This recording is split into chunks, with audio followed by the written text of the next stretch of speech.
Selamat pagi anak-anak, apa kabar? Semoga tetap dalam keadaan sehat dan tentunya tetap semangat. Anak-anak, minggu lalu kamu sudah mengikuti ujian tengah semester. Pertemuan kita kali ini, kita lanjut pembelajaran kita masuk bab 3 yang berjudul Perumusan dan Pengesahan Undang-Undang Dasar Negara Republik Indonesia tahun 1945. Sebelum kita lanjut ke materi pembelajaran lebih dalam lagi, saya seperti biasa akan menyampaikan tujuan pembelajaran kita. Anak-anak, ada 2 tujuan pembelajaran kita. Yang pertama, setelah mengamati video pembelajaran nantinya, saya harapkan kamu mampu memahami perumusan Undang-Undang Dasar Negara Republik Indonesia tahun 1945.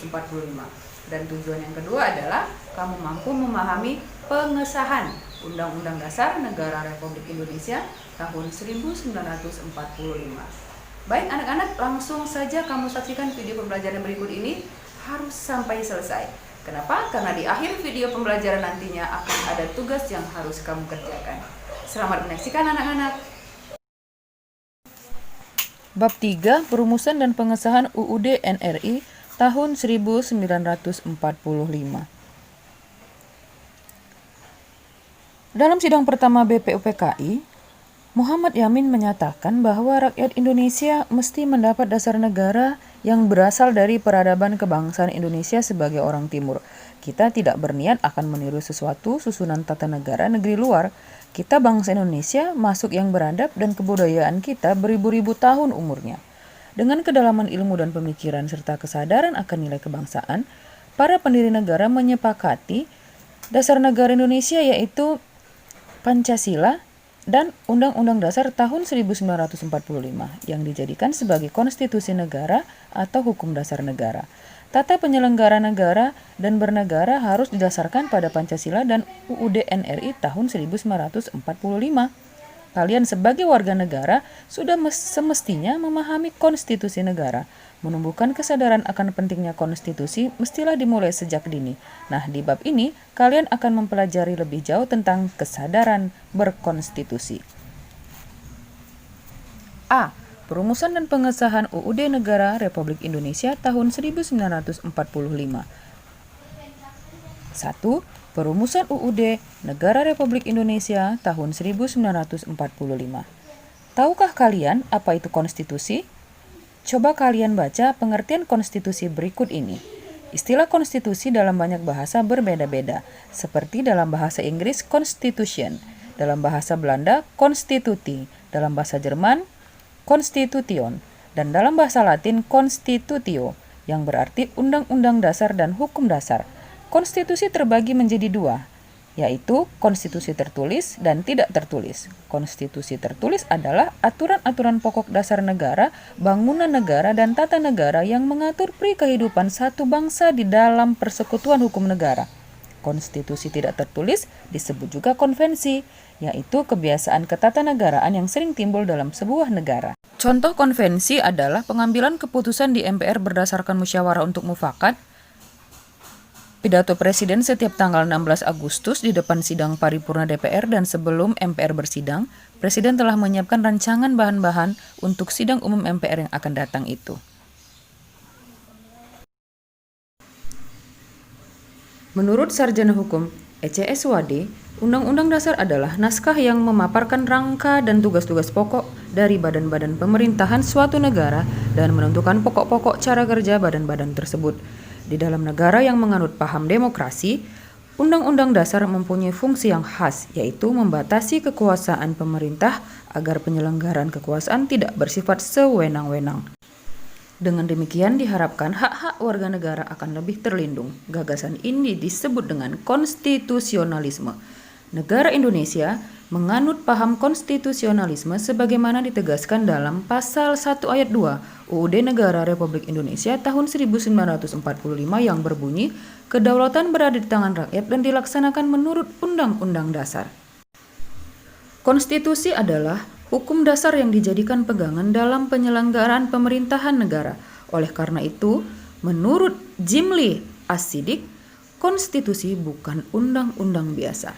Konstitusi tidak ditetapkan oleh lembaga legislatif biasa, tetapi oleh badan khusus dan lebih tinggi kedudukannya. Dalam hierarki hukum, konstitusi merupakan hukum yang paling tinggi dan fundamental sifatnya, sehingga peraturan-peraturan di bawahnya tidak boleh bertentangan dengan Undang-Undang Dasar. Ketika kemerdekaan Indonesia diproklamasikan, belum memiliki Undang-Undang Dasar. Undang-Undang Dasar Negara Republik Indonesia 1945 ditetapkan oleh PPKI pada hari Sabtu 18 Agustus 1945. Satu hari setelah proklamasi tentunya. Nah, coba kalian rumuskan beberapa pertanyaan yang berkenaan dengan perumusan Undang-Undang Dasar di Indonesia. Pertanyaan kalian bisa berupa lembaga perumus, waktu perumusan, keanggotaan lembaga perumus, tahapan perumusan, dan hasil rumusan. Merujuk buku Konstitusi dan Konstitusionalisme karangan Jimli Asidik, disebutkan bahwa naskah UUD 1945 pertama kali dipersiapkan oleh BPUPKI. Hal itu dilakukan pada masa sidang kedua tanggal 10 Juli sampai dengan 17 Juli 1945. Saat itu dibahas hal-hal teknis tentang bentuk negara dan pemerintahan baru yang akan dibentuk. Dalam masa persidangan kedua tersebut dibentuk panitia hukum dasar dengan anggota 19 orang yang diketuai oleh Insinyur Soekarno. Kemudian panitia ini membentuk panitia kecil lagi yang diketuai oleh Supomo dengan anggota terdiri atas Wongso Negoro, R. Soekarjo, A. Maramis, Panji Singgih, H. Agus Salim, dan Sukiman. Panitia kecil perancang Undang-Undang Dasar pada tanggal 13 Juli 1945 berhasil membahas beberapa hal dan menyepakati antara lain ketentuan tentang lambang negara, negara kesatuan, sebutan MPR, dan membentuk panitia penghalus bahasa yang terdiri atas Jadiningrat, Salim, dan Supomo. Rancangan Undang-Undang Dasar diserahkan kepada panitia penghalus bahasa. Pada tanggal 14 Juli 1945, BPUPKI mengadakan sidang dengan agenda pembicaraan tentang pernyataan kemerdekaan. Panitia perancangan Undang-Undang Dasar melaporkan hasilnya. Pasal-pasal dari rancangan undang-undang berjumlah 42 pasal. Dari 42 pasal tersebut, ada 5 pasal masuk tentang aturan peralihan dengan keadaan perang, serta 1 pasal mengenai aturan tambahan. Pada sidang tanggal 15 Juli 1945 dilanjutkan dengan acara pembahasan rancangan Undang-Undang Dasar. Saat itu Ketua Perancang Undang-Undang Dasar yaitu Soekarno memberikan penjelasan tentang naskah yang dihasilkan dan mendapatkan tanggapan dari Muhammad Hatta. Lebih lanjut Supomo sebagai panitia kecil perancang Undang-Undang Dasar diberi kesempatan untuk memberikan penjelasan terhadap naskah Undang-Undang Dasar. Penjelasan Supomo antara lain menjelaskan betapa pentingnya memahami proses penyusunan Undang-Undang Dasar. Seperti berikut pernyataan beliau. Paduka Tuan Ketua, Undang-Undang Dasar negara manapun tidak dapat dimengerti sungguh-sungguh maksudnya. Undang-Undang Dasar dari suatu negara, kita harus mempelajari juga bagaimana terjadinya teks itu. Harus diketahui keterangan-keterangannya dan juga harus diketahui dalam suasana apa teks itu dibikin. Dengan demikian, kita dapat mengerti apa maksudnya. Undang-undang yang kita pelajari, aliran pikiran apa yang menjadi dasar undang-undang itu. Oleh karena itu, segala pembicaraan dalam sidang ini yang mengenai rancangan-rancangan undang-undang dasar ini sangat penting oleh karena segala pembicaraan di sini menjadi material, menjadi bahan yang historis, bahan interpretasi untuk menerangkan apa maksudnya undang-undang dasar ini. Naskah Undang-Undang Dasar akhirnya diterima dengan suara bulat pada sidang BPUPKI tanggal 16 Juli 1945. Selain itu juga diterima usul-usul dari Panitia Keuangan dan Panitia Pembelaan Tanah Air. Dengan demikian, selesailah tugas Panitia BPUPKI.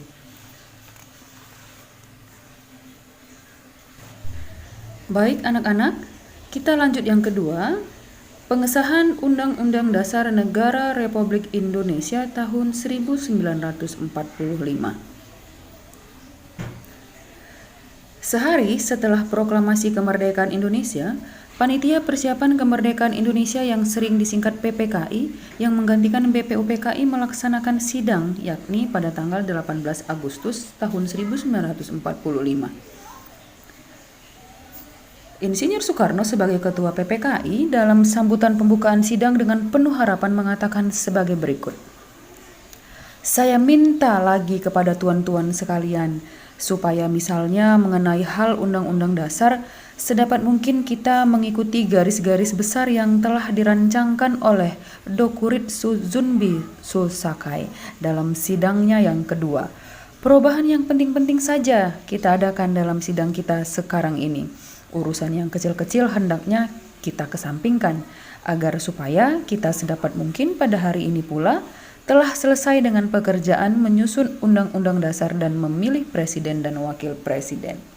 Harapan Soekarno di atas mendapatkan tanggapan yang sangat baik dari para anggota PPKI. Muhammad Hatta yang memimpin jalannya pembahasan rancangan Undang-Undang Dasar dapat menjalankan tugasnya dengan cepat. Proses pembahasan berlangsung dalam suasana yang penuh rasa kekeluargaan, tanggung jawab, cermat dan teliti, dan saling menghargai antar anggota. Pembahasan rancangan Undang-Undang Dasar menghasilkan naskah pembukaan dan batang tubuh.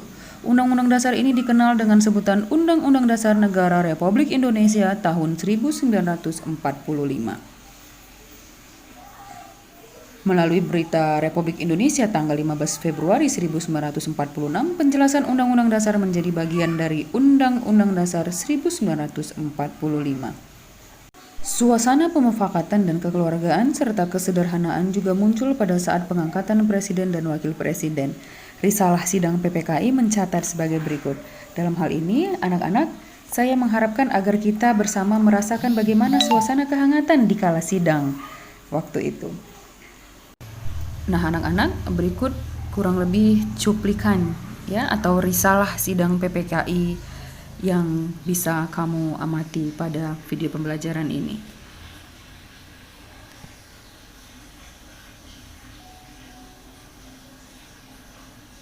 Baik, anak-anak, kita lanjut.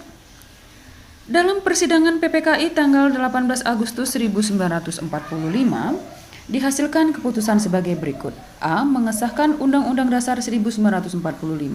B. Menetapkan Insinyur Soekarno sebagai Presiden dan Dr. Andes Muhammad Hatta sebagai Wakil Presiden Republik Indonesia. C. Membentuk Komite Nasional Indonesia Pusat.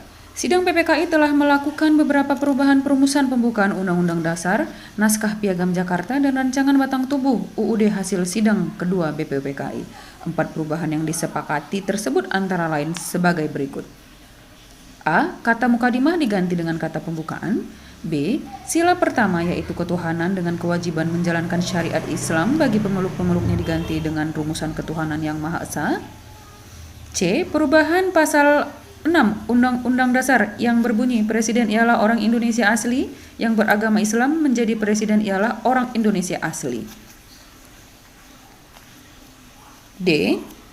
Pasal 28 Undang-Undang Dasar 1945 yang berbunyi negara berdasar atas ketuhanan dengan kewajiban menjalankan syariat Islam bagi pemeluk-pemeluknya diganti menjadi pasal 29 UUD 1945 yang berbunyi negara berdasar atas ketuhanan yang Maha Esa.